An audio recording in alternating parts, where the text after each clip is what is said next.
Sousse is not just one of the oldest cities in Tunisia, it's also older than many European major capital cities, including London, Paris, and Berlin.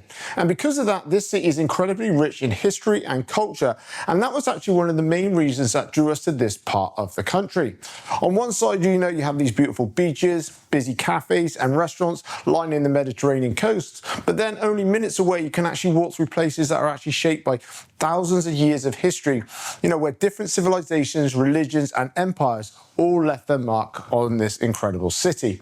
And it was through exploring places like this that I actually wanted to take a deeper look into how Sousse actually came to be. How different people, cultures, religions actually helped shape the city that millions of people visit today.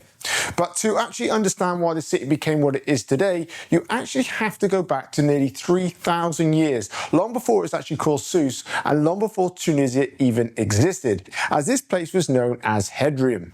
Now, this actually happened around about the 11th century BCE when Phoenician traders from the eastern Mediterranean began establishing small settlements across the North African coastline.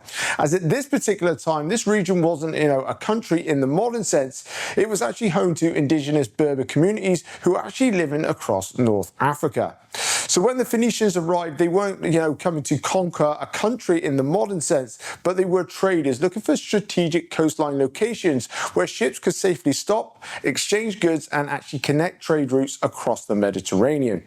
And this coastline was pretty much almost perfect for that. The waters here are relatively calm, the land inland was fertile, and the location connected North Africa to Sicily, Italy, Spain, and the eastern Mediterranean. So what likely began at this time was, just like a small settlement, only for a few, hundred people, but slowly grew to an important trading port. Where more ships began to come in at once, the settlement began to become more reliable and more profitable. But with that, they also developed local trade with inland Berber communities as well.